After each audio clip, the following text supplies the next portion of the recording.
നരേൻ്റെയൊക്കെ ഒരു പ്രത്യേകമായിട്ടുള്ള നല്ലൊരു അഭിനയം, നല്ല സിനിമ, കുടുംബ പ്രേക്ഷകർക്ക് കാണാൻ പറ്റുന്ന നല്ലൊരു സിനിമ. നന്നായിട്ടുണ്ടായിരുന്നു. നമുക്കൊക്കെ എന്താ പറയുക, ഒരു ഫാമിലി ആയിട്ട് പോയി കാണാൻ പറ്റുന്ന നല്ലൊരു ഫിലിമാണ്. എല്ലാവരും പോയി തിയേറ്ററിൽ തന്നെ കാണണം.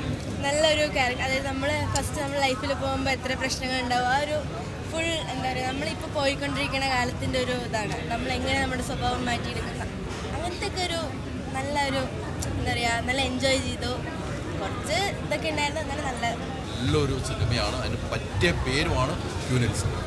എനിക്ക് ഭയങ്കര ഇഷ്ടപ്പെട്ടു. അതിൻ്റെ ക്ലൈമാക്സ് ഒന്നും ഞാൻ ഒട്ടും പ്രതീക്ഷിച്ചില്ല. ചിരിക്കുകയും ചെയ്തു, ഞാൻ കരയുകയും ചെയ്തു.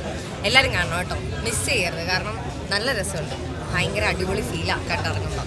ഗംഭീര സിനിമയാണ്, നന്നായിട്ട് പെർഫോം ചെയ്തിട്ടുണ്ട്. പിന്നെ ക്ലൈമാക്സിലൊരു ട്വിസ്റ്റൊക്കെ ഉണ്ട്. എല്ലാവരും തിയേറ്ററിൽ തന്നെ വന്ന് കാണുക, ഫസ്റ്റ് തിയേറ്റർ വാച്ച് മൂവിയാണ്. എല്ലാത്തരം പ്രേക്ഷകർക്കും ഇഷ്ടപ്പെടുന്ന ഒരു നല്ല സിനിമ. പപ്പേട്ടൻ്റെ ഒരു മികച്ച സിനിമകളിൽ ഒന്നെന്ന് പറഞ്ഞു പറയാം. മലയാളികൾക്ക് ഇഷ്ടപ്പെട്ട കോമ്പിനേഷനാണ് മീരാജാസ്മിൻ നരേൻ. അത് വീണ്ടും നമുക്ക് സ്ക്രീനിൽ കണ്ടപ്പോൾ അവരുടെ ഒരു എനർജിയും ഒന്നും ചോർന്നു പോയിട്ടില്ല എന്ന് മനസ്സിലാവും. മീരാജാസ്മിൻ ഗംഭീരം, നരൻ ഗംഭീരം. സിനിമ മൊത്തത്തിൽ നല്ല രസമുണ്ട്. ഗംഭീരം, വളരെ നാളത്തെ നല്ലൊരു കുടുംബ ചിത്രം കണ്ടു. അത് സന്തോഷം, നല്ലൊരു സിനിമയുടെ ഭാഗമാകാൻ പറ്റിയ നല്ലൊരു സിനിമയാണ്. ഫാമിലിക്ക് കാണാൻ പറ്റി, ചിരിക്കാനുണ്ട്, ഇമോഷൻസ് ഉണ്ട്, പല വേരിയേഷൻസ് സിനിമയിൽ പറയുന്നുണ്ട്, പല ലെയേഴ്സ് പറയുന്നുണ്ട്. നിങ്ങൾ കാണുന്നു, എനിക്കിഷ്ടപ്പെട്ടു. ഇനി നിങ്ങളെ കണ്ടിട്ട് അഭിപ്രായം പറയും. Thank you so much. Subject കേട്ട ഉടനെ ഒരു കൗതുകം തോന്നി. ക്വീൻ എലിസബത്ത് എന്ന് പറഞ്ഞ ക്യാരക്ടർ മീരയാണ് ചെയ്യണത് എന്നുള്ളത് ഒരു അഡീഷണൽ അട്രാക്ഷൻ ആയിരുന്നു. നിങ്ങൾ കുറേ വർഷത്തിന് ശേഷം വരുന്നൊരു കോംബോ ആണല്ലോ, അതിന് പറ്റിയ സിനിമയാണത്. സോ തിയേറ്ററിൽ നിന്ന് ഇറങ്ങി വളരെ പോസിറ്റീവ് റെസ്പോൺസാണ്, എല്ലാവർക്കും ഇഷ്ടപ്പെടുന്നുണ്ട്.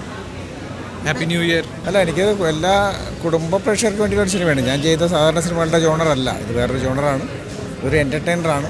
എല്ലാ തരം പ്രേക്ഷകർക്കും ഇഷ്ടപ്പെടുന്ന രീതിയിലുള്ള ഒരു സിനിമയാണ്. ഒട്ടും ഡാർക്കായിട്ടുള്ള മൂവിയല്ല, വളരെ പ്ലസൻ്റ് ആയിട്ടുള്ള, സന്തോഷമായിട്ട് കണ്ടു തീർക്കാവുന്ന ഒരു സിനിമയാണ്. അങ്ങനെയുള്ള എല്ലാ ഫാമിലിയും സിനിമയ്ക്ക് നല്ല എക്സ്പീരിയൻസ് ആയിരുന്നു. കാര്യം നമ്മളെല്ലാവരും, ഞാനും സിനിമകളിൽ മാത്രം ഒന്നിച്ച് കണ്ട് വളരെ ഇഷ്ടപ്പെട്ട ഒരു കോമ്പിനേഷനാണ്. അവരെ തിരിച്ചു കൊണ്ടുവരാൻ പറ്റിയെന്നുള്ളൊരു വലിയ കാര്യമായിട്ടാണ് ഞാൻ കാണുന്നത്. ഒരു സക്സസ് കപ്പിളാണ് രണ്ടുപേരും. പടം നല്ല ഫീലാണ്. എന്താ പറയുക, ഞാൻ പറയുന്നതിനെക്കാട്ടിലും പ്രേക്ഷകർ പറയുന്നതാണ് ഏറ്റവും ഇമ്പോർട്ടൻസ്. ഞാൻ പ്രേക്ഷകരുടെ കൂടെയിരുന്ന് കണ്ടത്. എല്ലാവർക്കും ഫസ്റ്റ് ഹാഫ് കഴിഞ്ഞപ്പോൾ അവർ അതിൻ്റെതായ എല്ലാ ഒപ്പീനിയൻസും പറഞ്ഞു. സെക്കൻഡ് ഹാഫ് കണ്ടപ്പോൾ ഗംഭീരമാണെന്ന് പറഞ്ഞു.